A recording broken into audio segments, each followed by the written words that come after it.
On 25th of June 2018, a World Conference on Religions and Equal Citizenship Rights was organized for the first time at the United Nations office at Geneva by the Geneva Centre for Human Rights Advancement and Global Dialogue, under the patronage of His Royal Highness Prince Hassan of Jordan. The conference became a unique opportunity to share a joint commitment of religious and lay leaders to harness efforts to promote equal citizenship rights. Together, I believe that we can share the responsibility of challenging conventional thinking, or I would not have come to participate in this conference. Conventional thinking about the underlying causes or reasons for the loss of human dignity, marginalization, and oppression. Together, we can dispense with the language of summing up and expand, hopefully, the language of problem solving. And faith-based actors can play a crucial role in enhancing human rights for all. Diversity is a richness. We must raise our voices in support of our multicultural communities and our shared values. We are here today to open dialogue between world faith and nations around the important idea of extending citizenship for diverse communities. Let Karakoram magic work for us today. Yes, let our minds leap back over a 9th century time gap and dispel the historic mist that has plunged Karakoram into oblivion. All faiths invite us to demonstrate our care and our concern for others through acts of kindness and generosity. So we need to promote the narrative, as you are today, that we belong to a universal citizenry. سدد الله خطاهم ثم إن الحوار الهادف هو المؤسس القوي لضمان الحقوق، وهو في عصرنا الحاضر ضرورة تقتضيها متطلبات العيش والمصالح المشتركة. It is timely in the global context such as ours, also because of the rise of the instrumentalization of religion for deeply polarizing causes. In all societies, there are righteous and generous persons who do not profess a particular religion, but who are willing to work for the common good and for the cause of issues like the one you are addressing today. Le vrai dialogue implique l'effort de comprendre l'autre en ces termes, plutôt que simplement dans les nôtres. Today's conference is welcome proof of the global solidarity between religions and cultures.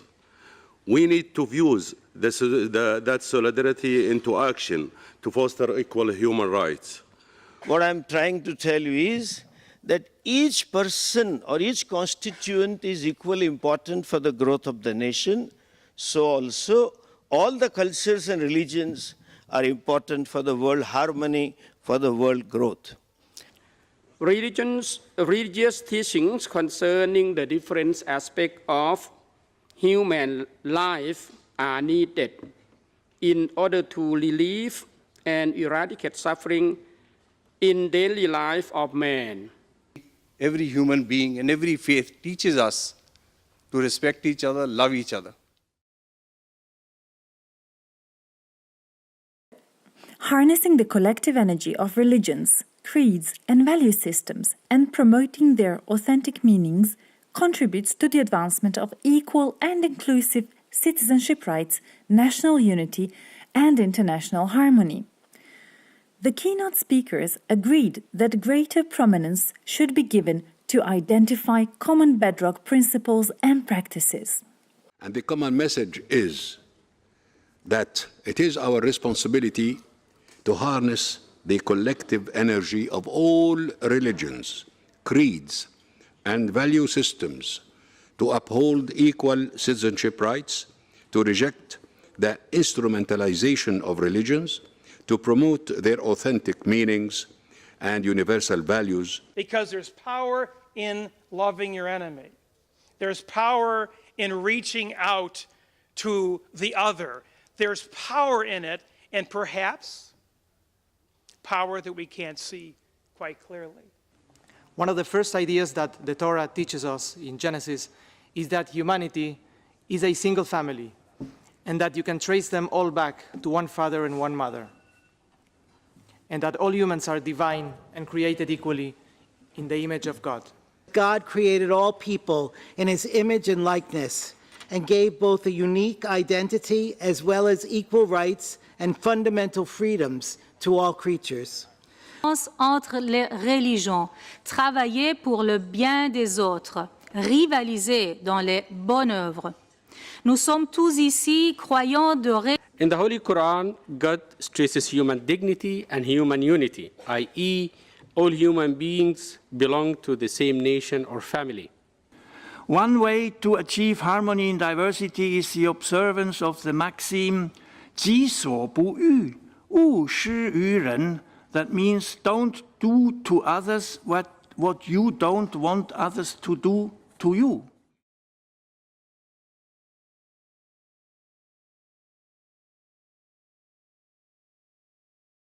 The factors responsible for the marginalization of religious minorities, gender, people with disabilities, and indigenous people are complex.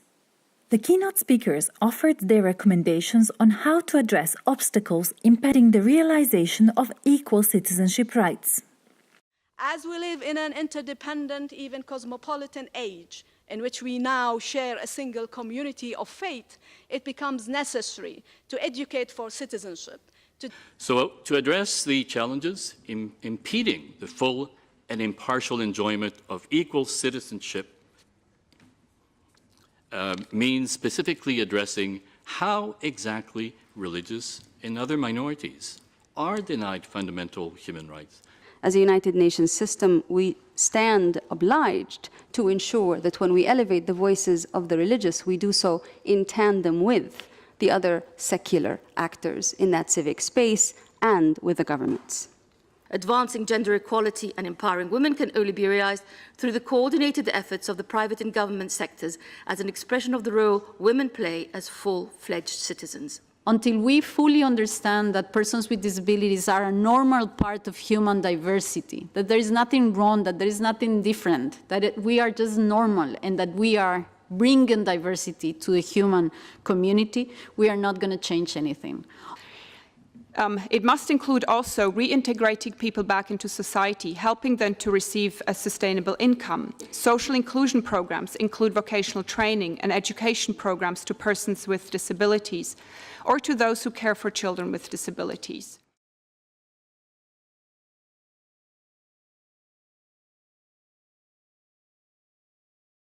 Measures to influence policy change in favor of promoting equal citizenship rights for forcibly displaced people are needed more than ever.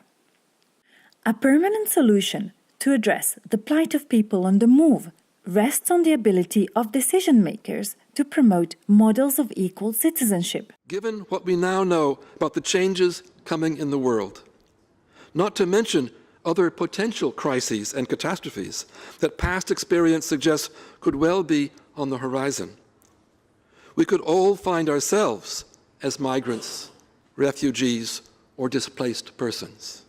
Every minute, 60 seconds, you have a new person under strain.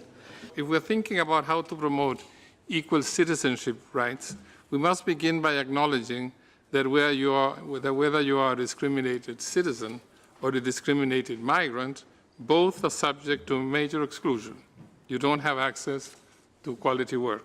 One guiding principle to enhance equal citizenship rights is the assertion that citizenship must be founded in the human rights of all displaced persons. So one of the key arguments that we've been making has been more of a developmental one. We've been trying to link the issue of internal displacement, and I would say displacement more generally, to the Sustainable Development Goals. Keep in mind the Palestinians when you implement the decisions you have taken, and when you continue to work together to push this wonderful idea of equal citizenship for everybody.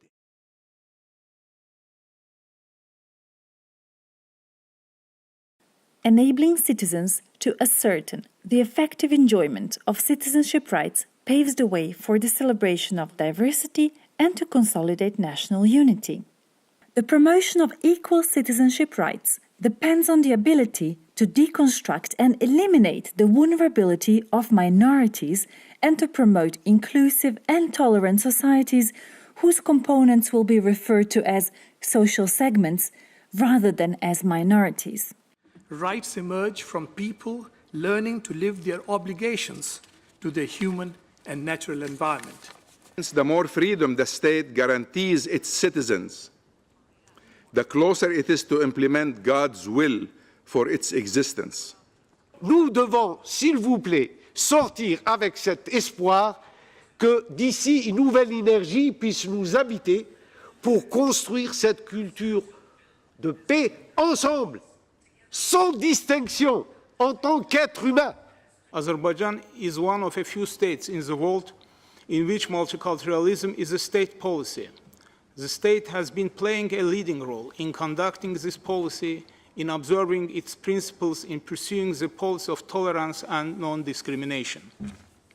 Nous avons la chance de vivre dans une ville qui se veut multiculturelle, ouverte à l'autre, et qui accueille vraiment des communautés humaines originaires de tous les continents, avec leur culture, leurs croyances, leurs traditions. After the World Conference, a declaration entitled Moving Towards Greater Spiritual Convergence Worldwide in Support of Equal Citizenship Rights was adopted. It was offered as a milestone in the commemoration of the 70th anniversary of the Universal Declaration of Human Rights.